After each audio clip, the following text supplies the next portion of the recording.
welcome everyone. May 10th. We have a very interesting keynote speaker with us today. This is the Board Directors Association of Turkey and IFC Nominee Center joint event. It is the acronym we use for BDA in Turkish is YUD, Y-U-D, Yönetim Kurulu Üyeleri Derneği. This is our 11th webinar in our series, and we have been doing joint webinars with IFC, and I believe this is our third joint webinar with Marie Laurence. So again, welcome. And just as an introduction, BDA is Turkey's one and only directors association that only has directors and CEOs as members. And happy to say, we've also become a new member of GNDI, which is the global network of director institutes. Our previous events have touched many different topics. So we've looked at business continuity, we looked at ESG investing and shadow boards, for example, and some of these may be found on our YouTube channel. Today, our topic is adapting the G20 OECD principles of corporate governance to new realities. And the principles help policymakers evaluate and improve the legal, regulatory, and institutional frameworks for corporate governance with a view of supporting economic efficiency, sustainable growth, and financial stability. And in our joint program today, we have two moderators, Marie Laurence Guy, who is the Nominee Director Center at IFC, and she's a Senior Program Manager at the same division. Welcome, Marie Laurence, again. And myself, Mehmet, Sami, investment banker consultant and the chairperson of BDA Turkey. But most importantly, our keynote is Mr. Serdar Çelik. He is the OECD Head of Capital Markets and Financial Institutions Division. An interesting note, Marie Laurence has worked at the same division many, many years ago. So this is also a good anecdote to start the day. Just few housekeeping rules.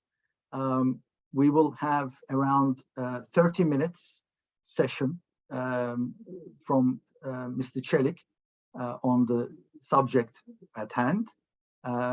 Please do not forget from first minute to start putting your questions into the Q&A box, which we will moderate. We're hoping to have at least 20-25 minutes interaction with our questions and responses. And we will have a hard stop at the head of the hour. And as a final reminder, today's meeting is again hosted by Sabancı DX of Turkey. And as BDA, we thank them very much. So without ado, Mr. Çelik, the floor is yours. Thank you.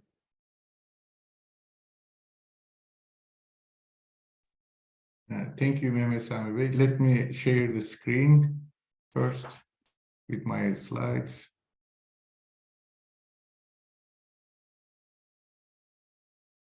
It's taking some time.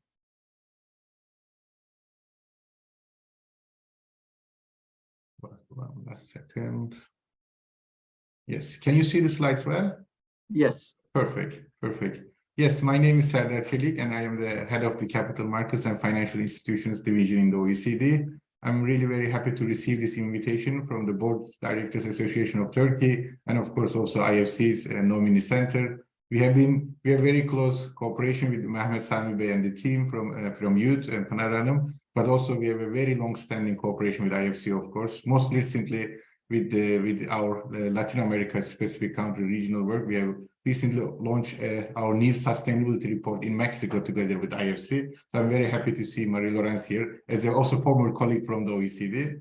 So the Capital Markets Division and the Financial Institution Division and myself, we are responsible for several areas. One of them is corporate governance, but I'm also responsible for OECD's work on financial markets, also financial education, financial consumer protection, insurance and pensions, state-owned enterprises, and some related financial market areas. And one important, very important area is the corporate governance. And the division, we are, as the OECD Secretariat, we are serving the OECD Corporate Governance Committee as the Secretariat of the committee. So I'm very happy to have this opportunity to present you to the revision of the corporate governance principles, the global standard in the area of corporate governance. We have all been grappling with rapid changes and major challenges in recent years, of course, including the growing impact and the concerns surrounding climate change, other environmental challenges, digitalization, and the changes in the market structure and in the capital markets globally. These developments have huge impact on private sector and putting the corporations' adaptability, resilience to the test and raising questions as to whether the current frameworks we have, both international and national frameworks for corporate governance, are fit for purpose. And against this background, what happened is OECD and the OET's Corporate Governance Committee have decided to undertake a comprehensive review of the G20 OECD principles and to revise them, taking into account these developments in the global capital markets and corporate sector. So the review started in November 21. The decision was made April. It started November 21, and it has just been recently finalized. So I'm very happy to tell you that last week, the OECD Corporate Governance Committee agreed on the final revisions. Now they will be submitted to OECD ministers. We call it OECD Ministerial Council meeting. It happens in June for final adoption. And from there, they will go to G20 finance ministers meeting and G20 leaders endorsement. And after G20 leaders endorsement, hopefully in the first week of September, they will be adopted as the G20 OECD principles of corporate governance. I will focus on three things basically in my presentation. I will give you some background about the principles and the OECD Corporate Governance Committee. Then I will talk about the strategic objectives of the principles, or let's say the corporate governance policy work, why we are interested in corporate governance from a public policy perspective. And the third, I will talk about some revisions, some, let's say the most important ones. So the first slide is the principles. It is main international standard for corporate governance. They were issued in 1999 by the OECD as OECD Corporate Governance Principles. But in 2015, under Turkish leadership of G20, they were endorsed by G20 leaders in Antalya, and they became G20 OECD Principles of Corporate Governance. Until that time, it was only OECD. Now it is G20 OECD Principles of Corporate Governance, and we revised the principles together with all OECD and G20 countries. And importantly, they are one of the 12 key standards for FSBs, Financial Stability Boards, sound financial systems. They have 12 key standards. This is important for all global financial systems that every country needs to adopt. And there is one of these 12 key standards, and the only one from the OECD is the corporate governance principles. All OECD countries, all G20 countries, FSB jurisdictions adhere to the principles. And principles have 6 basic, let's say, chapters. First one is the corporate governance framework. So it talks about the regulatory framework, institutional framework, the responsible institution, their power. Let's say in Turkey is the Securities Commission. In some other countries, the Financial Services Agency. We know sometimes it's the Minister of Justice. It is sometimes in some countries it's the stock exchanges. So there are many different players. So what should be their roles? What should be their responsibilities? The other chapters are one on the basic shareholder rights, and which quite detailed, but what are the basic shareholder rights and how should they be regulated? The other one is on the market structure, stock markets, institution investors, stewardship codes, etc. The fourth chapter is on disclosure. The fifth is board, the responsibility of board. And the sixth chapter, which is the new chapter, is on sustainability and resilience. Before going into the details, just let me remind you one thing. The principles of corporate governance are not directly targeted at companies. These are targeted at regulators, authorities, governments, how they should regulate their institutional, legal or regulatory framework in their countries. We see it ourselves that they are also used a lot by the companies directly. We see in references, even the annual reports from companies to the references to the principles. And also, again, we know that that's used by many other players in the area of corporate governance, but they are mostly regulatory framework. And what they say, for example, when they say in the principles that boards should be responsible doing this, it means that we expect the national authority, the ministry, the securities regulator to make changes in the legal regulatory institutional framework to ensure that this is happening. It is not directly saying company, you have to do this. It's more like the authorities, governments, please make sure that companies do this or regulate your framework in this context. And who is the owner of this principle in one way is the Corporate Governance Committee. Maybe you are familiar with the structure of the OECD, but OECD basically 38 member countries, and Turkey is one of the founding members, but there are 37 other countries. But the difference for the Corporate Governance Committee, normally, typically, an OECD committee is 38 members, so there's the member, let's say the big organization, the OECD Council, which is the OECD ambassadors and ministers level, and then every thematic committee, there are 23 committees, one of them is corporate governance, every of them has a membership of 38 countries. But since the principles were endorsed by G20 leaders, all non-OECD G20 countries are also members of the committee with same equal voting rights.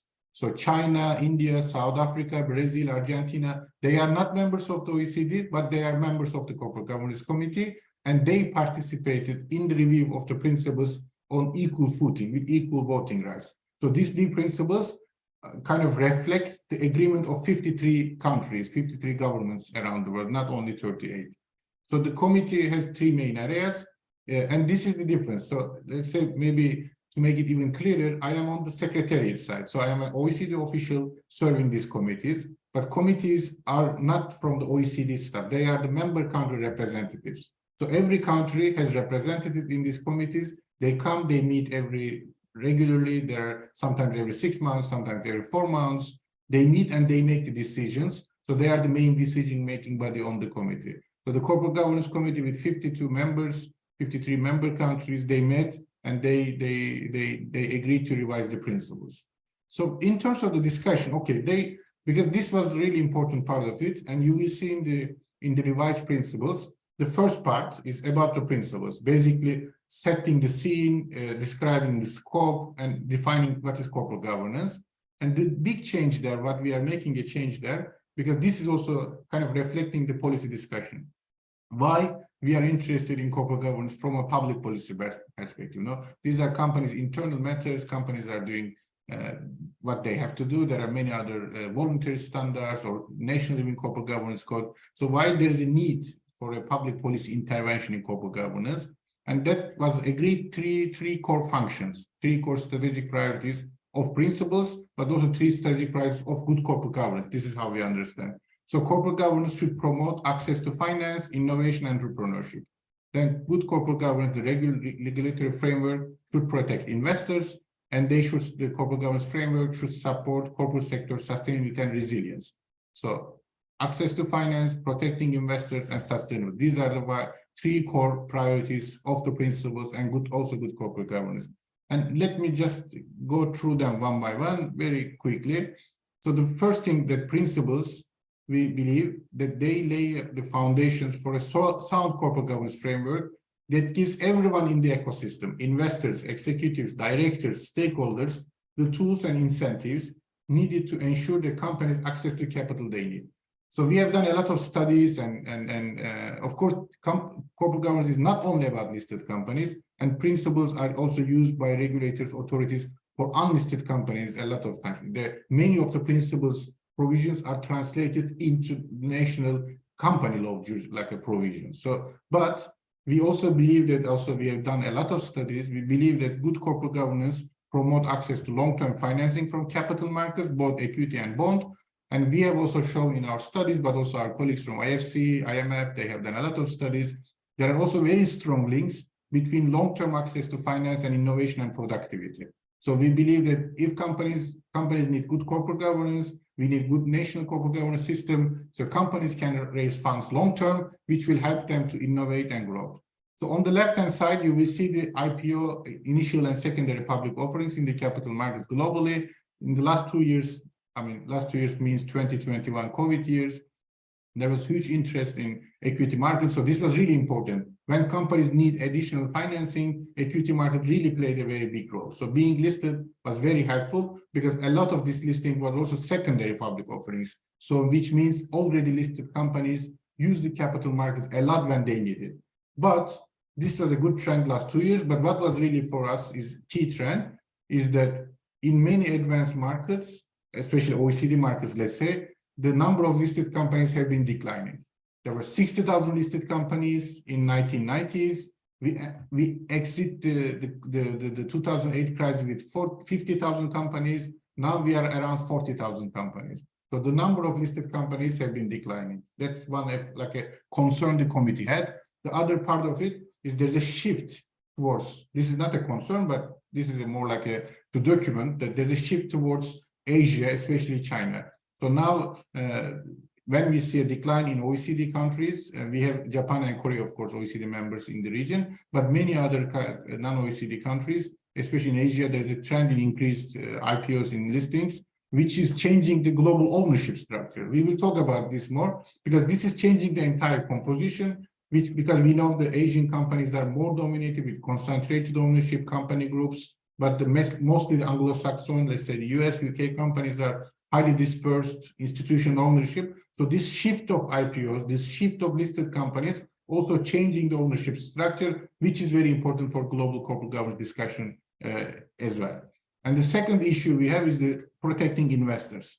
What we did on the left-hand side, you see our study. We look at almost all companies in the world listed and their ownership structure. So today, 40%, 43% of all ownership of listed equity is held by institutional investors. I mean, this was really 20% 20 years ago, now 43%. Of course, not equal everywhere. In some more developed, it's almost 80%. Emerging developing is 10%, but 40% of companies, listed companies, equity share is held by institutional investors. An important part is 11% is held by other companies. So which kind of indicates company groups.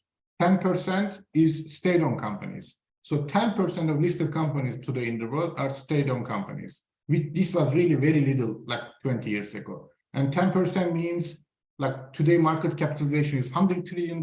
So $10 trillion of stocks in the world, stock markets today are held by state-owned sector. And 9% strategic individuals, which are usually linked to the corporations group. So like 20% is families and groups. And then, of course, there's an important part of cross-border investments.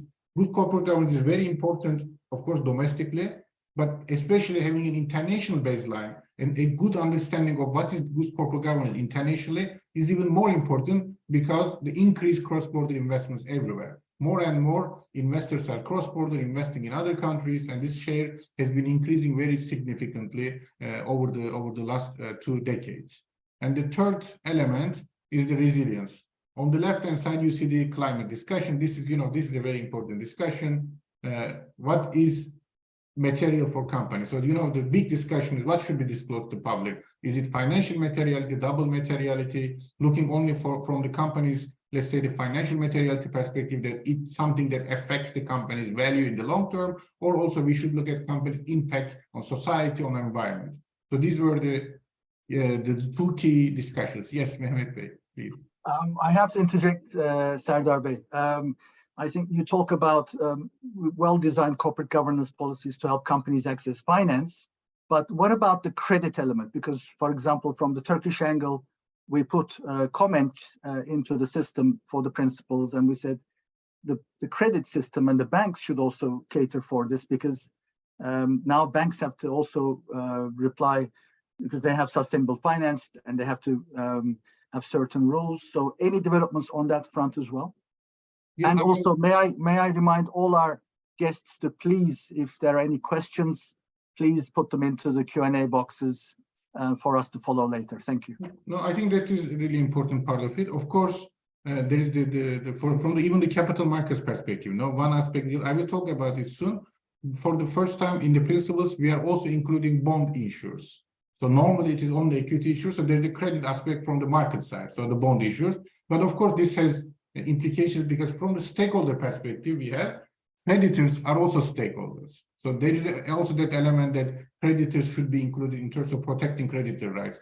But in general, we also know that better corporate governance help all companies to access the bank, let's say loans, financing from the banking system at more favorable conditions. There's a very strong link with this. And I think with the revisions, we are expanding, because we don't really, when we say long-term finance, we don't really say equity only. We say long-term debt and equity finance. I think we are expanding this kind of the message that debt financing also benefits from good corporate governance. So companies with better corporate governance should also be able to benefit from better conditioned debt financing. And going back to the climate discussion, so big discussion is, what should companies disclose? What is financial material? What is material to the company, or what is material to the society? What we did a study to support the revision of the principles. We have published many reports, many studies, and one of them was on climate change and corporate governance. And in that study, what we showed was that when you look at the companies globally now, for 2/3 of companies, 2/3, climate change is already a financially material risk. So our message was, let's stop discussing, is it material, financial, is it not? Let's focus on what to do, because it's already financial material. From which perspective you look, it doesn't change anything. It is already financially material, very important. Let's focus on what needs to be disclosed, what should be the responsibilities of board. But let's kind of leave behind this discussion, is climate change important for the corporate sector or not? I think it is very obvious that it's very important. And so there are many, of course, there was a, globally there's a consensus on climate more than other ESG items in one way, like E items, environmental items. So we also had a more focus on climate first. So have a more discussion on climate, but also then developing a framework for all sustainability elements. And the other part is really the resilience part, because this was very important during the COVID crisis as well. So the companies has increased leverage significantly over the last 10 years. Since 2008, non-financial corporate sector has seen very, very strong increase in leverage. And there are, it is not bad that companies borrow. It's not bad, especially if they borrow from the markets, from long-term. Average corporate bond maturity in the OECD countries is now 11 years. So that's really perfect news that companies can borrow 11 years long-term from that market. This is really great news. But at the same time, there are some risks in certain parts of the economy. Now, that's also normal because the leverage levels have increased significantly. So we are, like the committee was also really kind of wanted to have a focus on this, that companies should be resilient at the same time. So from this, all these discussions, almost like more than a year, reports, etc., the committee identified 10 priority areas. It's a long list, not 10 is for a priority list, maybe you should have 3 or 5, not 10, but it also shows how important the issues are. ESG and climate change was one of them, digitalization, second one, the changes of ownership trends. This is really important one, because it has changed significantly a lot. Company groups are more dominant in the capital markets now, everywhere in the world. State-owned companies playing a bigger role, and among the institutional investors, what we see today is not like too many small institutional ownership. On the contrary, very large institutional ownership of almost every company. So there's a kind of a concentration of ownership in the hands of large institutional investors, in company groups, and in state-owned sector. So how to handle this in a corporate governance? This is a really big change for corporate governance discussion. The role of institutional investors and stewardship. When the first principles last time updated, there were only 3 stewardship codes, if I remember correctly. Now there are 35 stewardship codes active, at least in our committee, among our committee members. So we also recognize this change of the stewardship codes. The crisis and risk management. Crisis management is one thing, the risk management, no, you need to be prepared. But the COVID crisis also reminded us that it's not just enough to be prepared, like from a risk management perspective, you should also have good structures in place to manage the crisis itself, because it's too long. It's 2 years. It was not a one-off event in one way. So how to have a crisis management system. Other topic was excessive risk-taking in the non-financial corporate sector. Again, this is linked to the borrowing, that many companies have borrowed a lot, and some certain parts of the corporate sector, there are some excessive risks that the committee were observing. And the very important development, the role and rights of debt holders in corporate governance. This was not there before. It's a new discussion. Executive remuneration discussions, especially with links to sustainability, sustainability metrics and executive remuneration, but also there were, during the COVID crisis, many companies changed their executive remuneration policies very frequently. And the committee was concerned that this is not the right practice. When we say one thing is executive remuneration packages, you can change. Other is the policies, which are expected to be more certain, long-term, a bit of a constitution. You shouldn't be able to change every day when there is a change. So there were frequent changes of the policies so we had to emphasize in the new principles, we will emphasize that it is not expected that they are changed very frequently because of something market conditions are changing. The role of board committees, this was a special focus. So what should be the committees, what their roles and their responsibilities, and diversity, of course, both on boards, but also in senior management, both gender diversity, but also other the aspects of diversity. So from there, let me just go through some of the changes. Maybe text is too long. I will just summarize very quickly. So the big new change is the sustainability chapter, and the chapter a bit follows the principle structure. It starts with disclosure elements, then go into the board element, the responsibility of boards, the shareholders, and then the stakeholders. So it has 4 subsections in the sustainability chapter. And there is a materiality definition. This was a bit of course, an important one. So materiality is accepted in the principles if something can be reasonably be expected to influence an investor's assessment of a company's value, investment, or voting decisions. So there is financial materiality aspect, especially from the value and investment, but also it emphasizes the voting decision aspect. So in information is material, not only because of the company value, but also if it affects the voters' decision. But then it also adds the assessment of material information may also consider sustainability matters that are critical to a company's workforce and other key stakeholders. So it is a bit of an impact, but even if it is not material from a company's value investment perspective, but companies and regulators, authorities may also consider sustainability matters that are critical to companies, workforce, and other key stakeholders. This is an important change. And then there is an emphasis on internationally recognized standards in sustainability disclosure. An important one is the last one in the slide 6A4. If a company publicly sets a sustainability related goal or target, like climate target or goal, the disclosure framework should provide that reliable metrics are regularly disclosed in an easily accessible form. So once you say that I have this target goal, it is not enough. Then it becomes with a responsibility that you have to disclose the metrics, that you are kind of following your target. Where are you? How are you doing? So that's a bit of a, again, this was agreed by 53 countries, all OECD G20 countries. And from the sustainability chapter, there is an annual assurance review. It is not kind of formulated in a mandatory way because we are not there yet, but it is placed in the principles as a long-term target. So that is the target that all countries agree that there is the target for sustainability disclosure is that they should be subject to annual assurance attestation by external third-party independent qualified service providers. So that is also a very important agreement in terms of external assurance of sustainability disclosure. The other aspect is board responsibilities, so that it clarifies the new principles that material sustainability risks and opportunities must be considered by the board. And of course, there is a new principle, which is business judgment rule. It is very kind of common in some legal frameworks, not everywhere, but there is an agreement to include this in the principles. And there's a new principle on business judgment rule, which kind of protects the board members when they make decisions in the long-term interest of the company, but even some short-term losses, etc. So let's think about the sustainability. It is not always obvious that sustainability decisions are beneficial to the company in the short run, but this kind of principle, the business judgment rule, should give enough protection to board members if they make their decisions in due diligence, and they can in good faith. They will not be, there should not be, or they should be protected. Let's put it in this way: they should be protected against litigation if they make this decision in the good faith, even if it is not beneficial, obviously, to the short term, but in the long term performance of the company. And then the other one is the shareholder and stakeholder ones.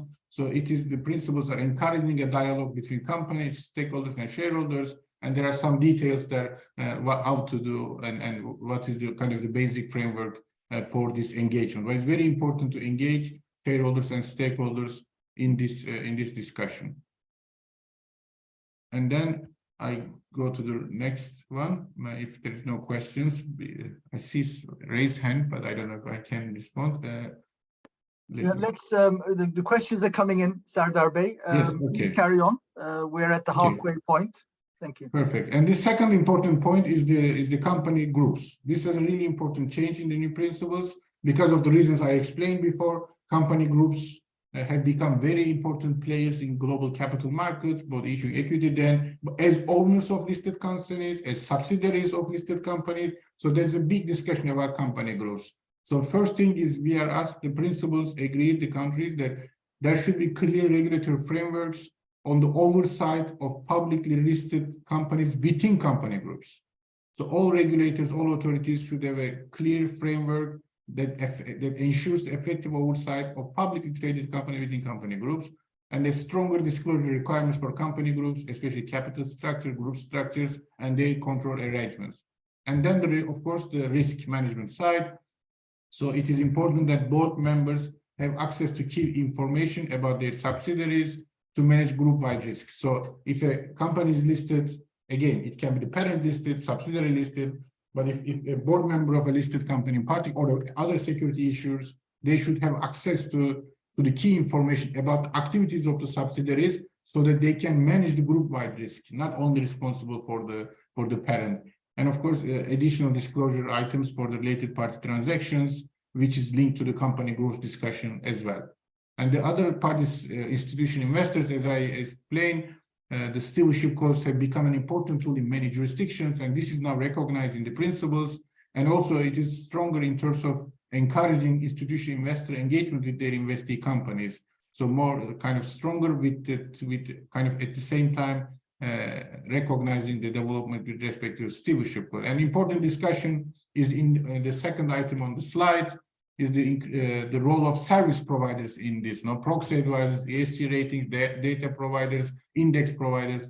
So there's a new principle on this, which is calling for disclosure of methodologies of these ESG rating data providers, credit rating agencies. So their methodologies should be transparent and publicly available. This is a very important element.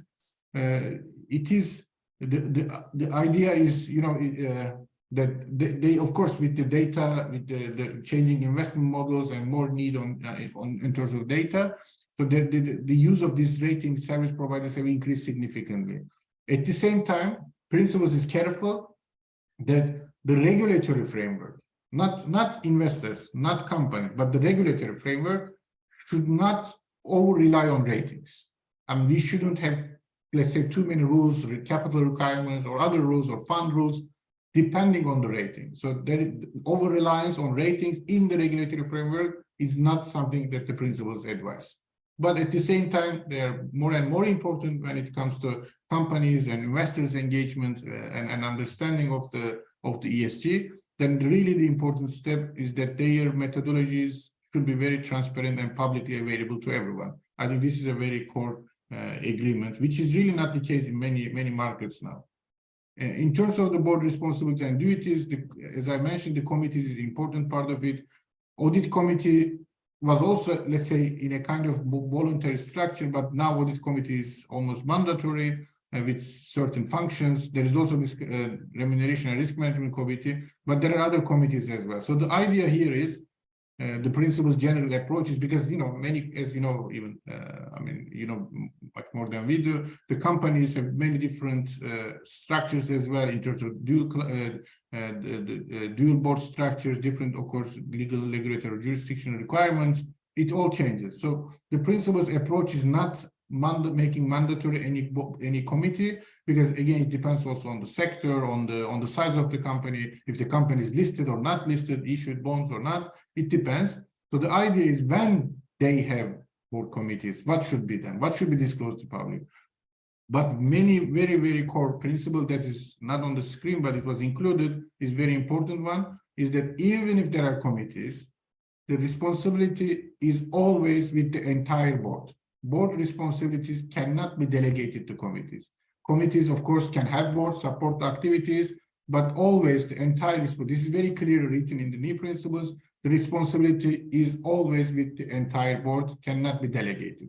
And the second, of course, the diversity dimensions in terms of the, again, not gender really, there's a bit of more explanations on the quotas, use of different gender tools to increase gender diversity, but also some other demographic and experience diversity. considerations. Risk management, it's a special part now, and reviewing the board, as a very clearly stated as a role of board, is to review and assess the risk management and policies and procedures. And as I mentioned before, there are also needed provisions on the remuneration which link to sustainability.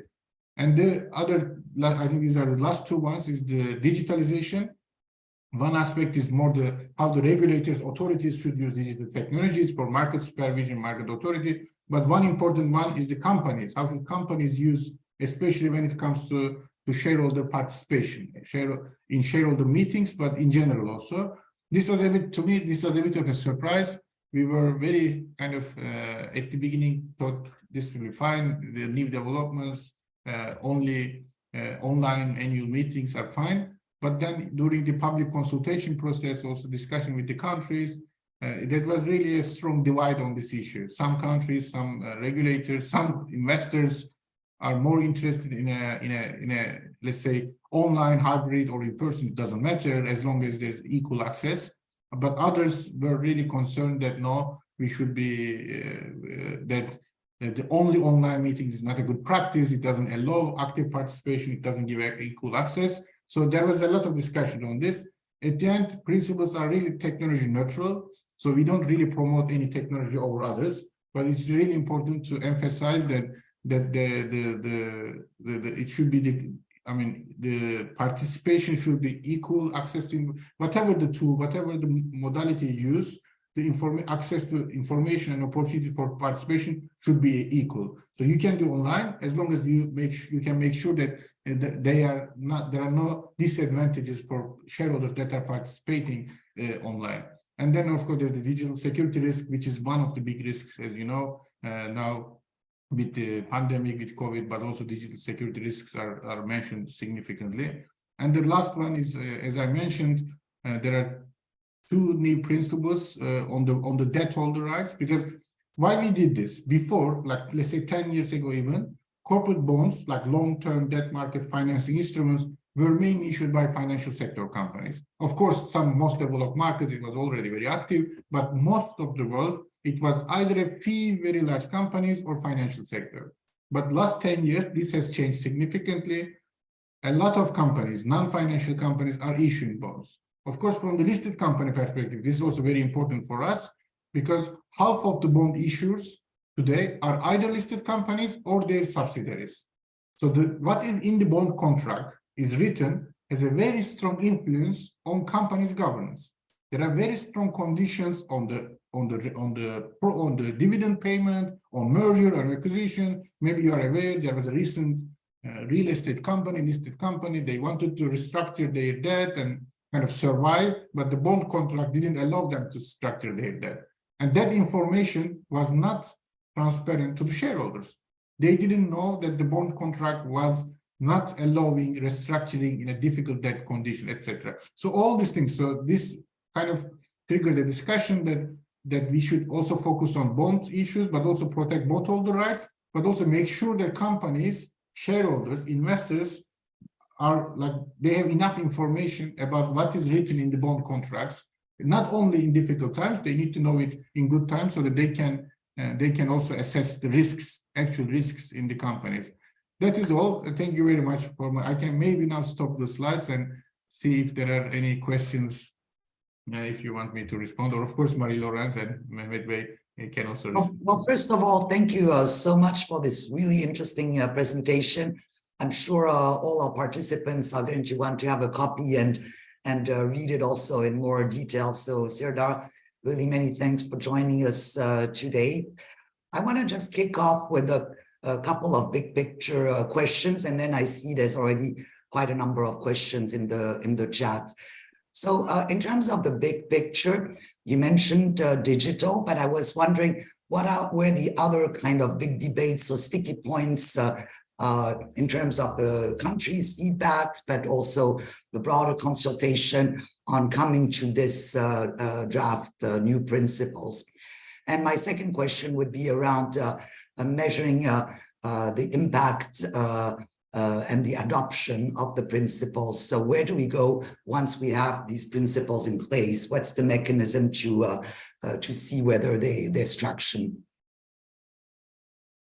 Okay, I can maybe start already responding, and then if there are other questions, I will be happy to continue. So in terms of what were the important issues, of course, digitalization was a good example. I gave that example because that was, to be honest, a bit of a surprise to me as well. I was more expecting, as usual, the sustainability is a big topic and also a very emerging topic. I mean, it's not easy. The conditions change. There are international standard development discussions, expectations change, and it's also highly at the big level, like a G20 level. There are discussions between countries, how to measure, how to address the issue. So sustainability chapter received a lot of course, comments and discussions. What is the, again, disclosure definition? So we were really we worked very hard to find a consensus on the materiality definition of what should be disclosed to public. There were also important parts in terms of in general, the business judgment rule. What is the right? Okay, it's important to ask, give more responsibilities to boards. We expect, because this was one part of the discussion, so boards should have more responsibilities in terms of sustainability policies. Also, for example, there is one new one, which is on the lobbying. So saying that boards should ensure that their lobbying activities are in line with the company's sustainability policies. So you can, if you say, this is my sustainability, you should align your lobbying activities with the sustainability. You should align your risk management with sustainability policies. You should align with your board structure with the sustainability. You should align your remuneration policies with the sustainability. At the same time, of course, huge responsibilities. So we said then business judgment rule is a really important framework here, that companies, also boards, should also be protected against these litigations, because sustainability is a longer term consideration. Now, it's not like from today to tomorrow. That so they should be, as long as they act in good faith, they should be also protected. So these were all very big discussions. What is the right formulation? Is it common to every jurisdiction? Is it specific jurisdictions? But finally, we have found a good a common consensus that everyone agreed. In terms of the company groups, also there were a lot of discussions, because it is a regulatory framework. So some were concerned that once we put it there, it becomes a bit of a negative signal, as if company groups are bad. We don't like company groups because we are asking a lot of regulation, need disclosure requirement for company groups. But company groups also have benefits. I mean, scale, many other efficiencies. It's not like technology neutral. The principles are also neutral to company corporate form. I mean, it can be listed, unlisted, group, not group. They all have different functions, as long as the good corporate governance framework is in place. So that was a lot of discussion about this, that the language, the approach to company groups is too negative, putting them in a difficult situation. I think in the last version, it was also well balanced. It's well balanced, that they are not singling out company groups for any bad purpose. It's just because they are more important. I mean, they are very important in the capital markets now compared to 20 years ago. This is the reason there are more. It's not because they are bad in that sense. So we balance this discussion as well. I think in terms of mechanism, maybe I can also mention that one. What we have is the OECD Corporate Governance Fact Book, which is for us is a monitoring mechanism of the principles. It is no ranking. No, we don't rank anyone. It's more like a descriptive. So which country is implementing principles at which stage? So with the NIF, we issued the fact book every 2 years, and we see that it's already a strong tool for reform efforts. Because, I mean, you look at all countries are there, everyone has a mandatory audit committee, 5 countries don't have it. And countries say, why don't we have it? What is the issue here? And they question, maybe fine not to have it, but then maybe not, maybe we should have it. Why everyone has this one? It's a 250-page, very detailed publication, looking at every the different parts of principles and see implementation in different countries. With the new principles in September, hopefully with the leaders' endorsement, we will also issue the new corporate governance fact book. So as of today, new principles, how do you look? When do you compare countries? Again, no ranking, everything. And then in 2 years' time, we will also issue a new one in 2 years' time, and then to monitor what has happened in every country during these 2 years with the new principles. And then we will go back to G20 and say, you agreed new principles 2 years ago, and here is the current situation. So that is the implementation plan from our side. But of course, this is like a government agreed document. Also, all governments will do their homework. They will implement. They're all involved in the discussion. It's the governments at the end their implementation. Sure, thank you for that, and very much looking forward to seeing then those reports and details. So we were talking about sustainability and the new chapter around sustainability, and I see in the chat a question around this double tension between now geopolitics, energy crisis, and we have a new chapter on sustainability, but then is sustainability in some ways taking a backseat because of the geopolitical situation and energy crisis. So is that something that your committees have discussed in terms of how do we look at the future and keep sustainability? Do you expect the countries to give pushback even after the adoption of the principles? I mean, I think what happened in the last, let's say, 2-3 years, of course, the energy geopolitical issues, the COVID crisis, there are many other things, like crisis after crisis. You know, there are many different things happened, like a multi-crisis environment for a few years. But I think what my observation, that on the contrary, it made everyone to think that this is really more important than ever. It is really, otherwise, I mean, this again, this was just agreed last week. No, otherwise there will not be agreement. If they think that this is not a priority at this moment, these are international agreement. No, there wouldn't be any agreement. I think it just shows that everyone believes in this period of time with multi-crisis and the challenges that we have from climate, this is even more important than ever. Of course, it's always important to find the right way to do it. No, that's one thing. But I think in terms of seeing them as important or like, oh, let's discuss this in future. I don't see this mentality, to be honest. I didn't see this in the room when we were having discussions, several rounds of meetings. On the contrary, I think everyone was more like convinced than before that this is really the right time to focus on sustainability. And again, then it is how to do this, which tools to do it. These are different things. And also a bit the challenge, I mean, also when there's a lot of discussion, also the rating discussion. No?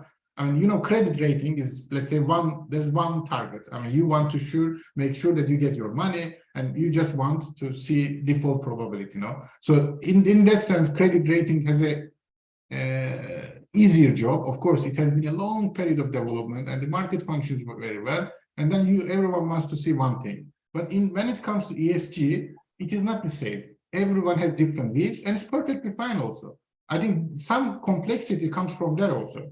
Even from investor perspective, for some of them, E is more important than S.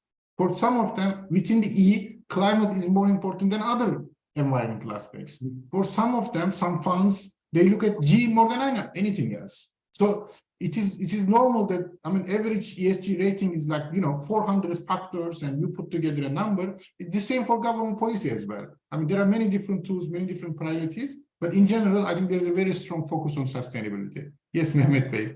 Yeah, but just to add on to that, I mean, we discussed prior to this event, different assurances, because with credit ratings, it's pretty much streamlined and it's an opinion.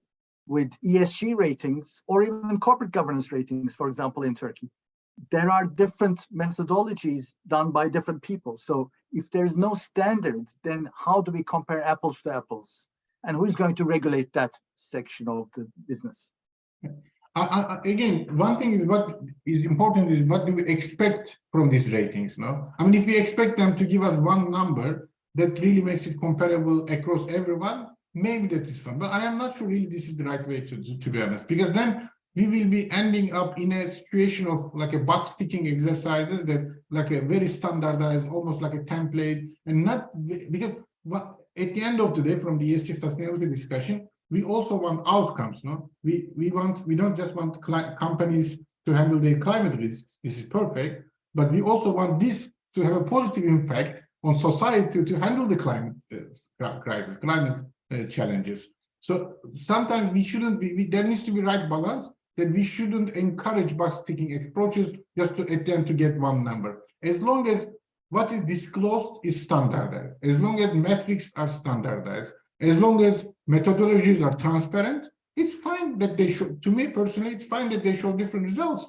That is the investor's role. We cannot, I mean, the investor cannot delegate every responsibility to the asset manager or the intermediaries or the service providers, that they fix everything for them. As long as disclosure is like consistent, reliable, follows international standards, as long as we know the methodology of the ESG rating providers, it is fine that they show different things sometimes. That's fine, really. We should be, I will be responsible as long as the rest is fine. Otherwise, it will really, it may potentially lead to box ticking approach that if we try to achieve one number, which will solve all our problems on all these 400 different ESG factors, to me, it is not very realistic. But for sure, beware of box ticking exercises, and that might get you actually in trouble legally. There's quite a few questions around the ESG and climate. So what fits under what? Does the sustainability chapter cover environmental, social, and governance? How does one fit into the other, knowing that environment is different than climate? How is the OECD looking at that? Our definition, for us, G is very clear. G is the corporate governance principles. It has already been established. If you go to look at any, let's say, ESG metrics, indices, standards, you will see the G factors. I mean, all of them are in the principles and they were there already there. So for our approach, the first chapters, disclosure, shareholder rights, board, they are there. And they are the G. And the last chapter, sustainability, for us is ENS, not G. Environmental and social aspects matters.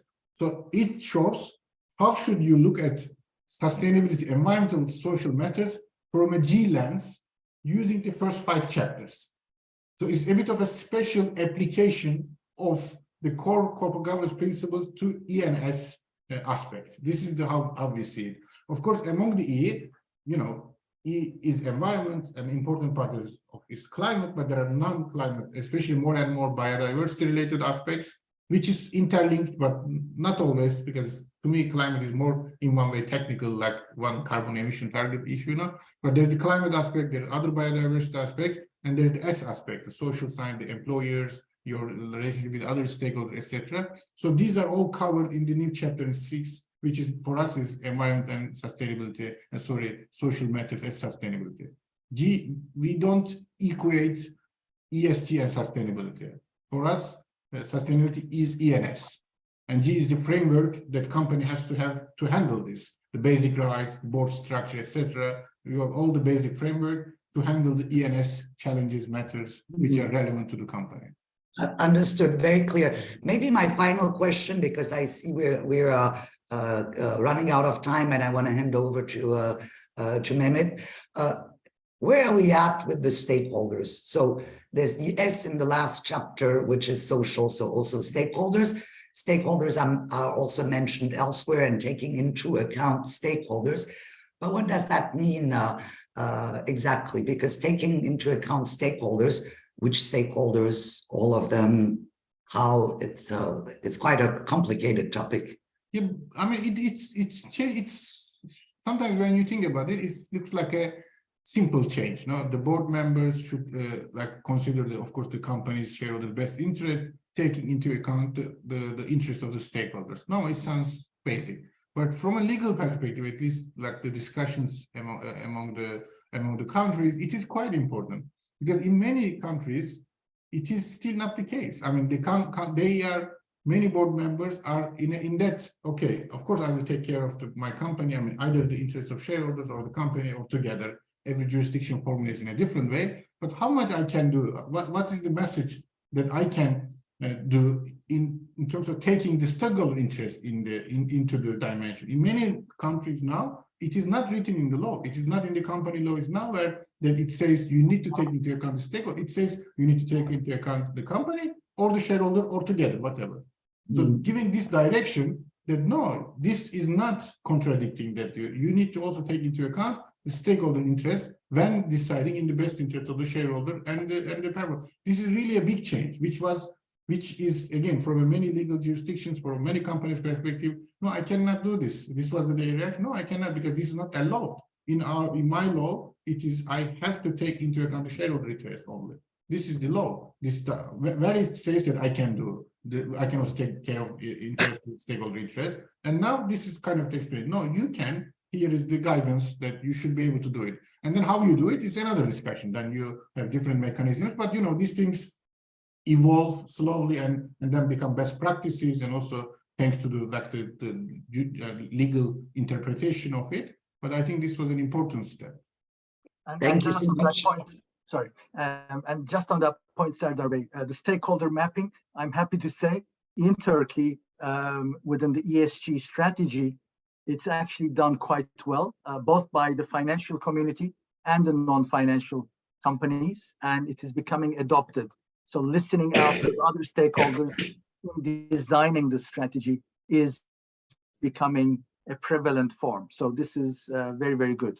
Thank you. Just before we finish, there was one question was asking integrated reporting. It's also become a very important subject. And so the fact that the recent directive, EU directive on disclosure of sustainability, refers to establishing a new entity to control the information expressed in these reports.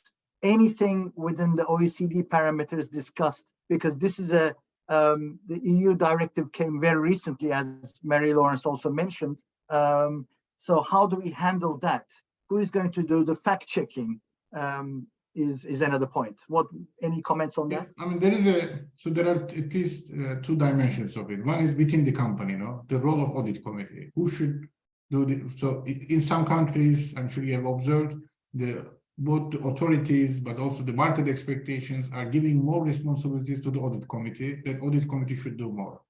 Some others are more concerned, also you will see in the revised principles, that there is a concern also that audit committee is overburdened with many other things that are not related to, let's say, financial statements, including sustainability. So like replacing the board, etc. So there's one aspect is who should do it in the committee, what should be the role of audit committee, and the overburdening of audit committee vis-a-vis sustainability. And the other aspect is, okay, once you have this information ready, so who will be do the assurance review, like an external audit for the traditional financial reporting perspective?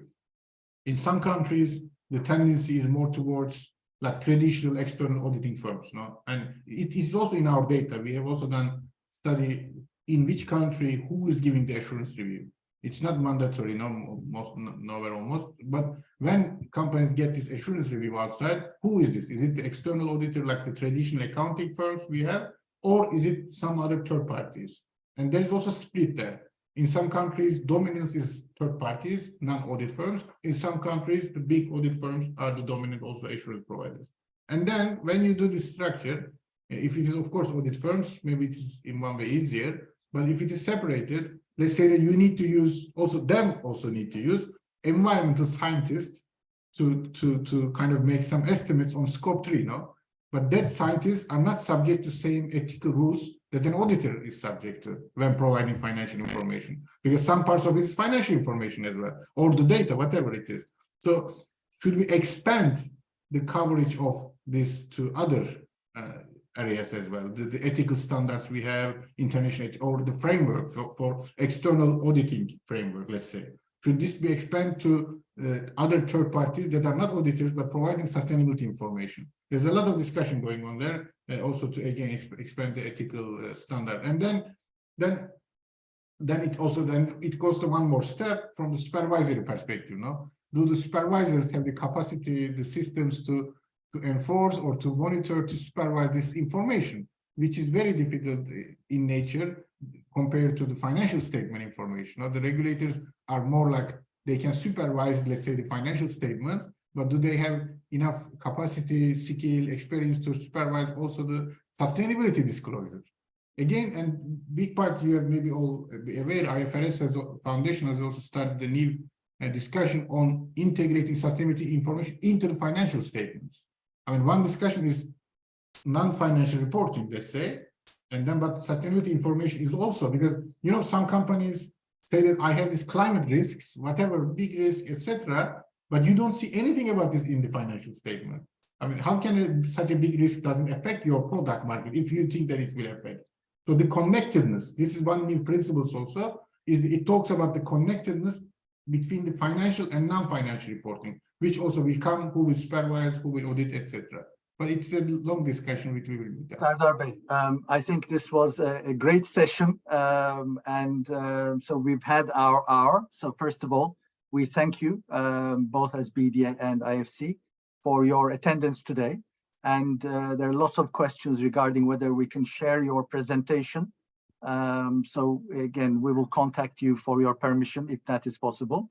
But the topic of the policies, and you've done a lot of work, which we thank you as heading this division. And by September, hopefully we will see what the new principles will look like. And the fact book is definitely worth a read, I think, for those who are interested for benchmarking purposes. But for us who are directors and who are like to find the best practices, there are some comments in the chat box I now see. For example, there's the one director is saying we should push for climate committees on the boards. I've previously said we should have mandatory ESG committees. And how about compliance? Whether the compliance should become an important separate division, because in Turkey, for example, this is not yet there. Things are covered under risk mostly. So there are lots of practical questions for the boards to discuss for board effectiveness. But we thank you for highlighting all of the subjects that are at discussion and are progressing. And we look forward to maybe hosting you on another event in the future. And with this, we thank everyone for attending, and our partners IFC and Sabancı DX for supporting us on this webinar. We thank you all for being with us today. Thank you. Thank you. It was great to join the webinar. Likewise. Thank you very much, Serdar Bey. Thank you, everyone. Thank you very much. All the best to everyone.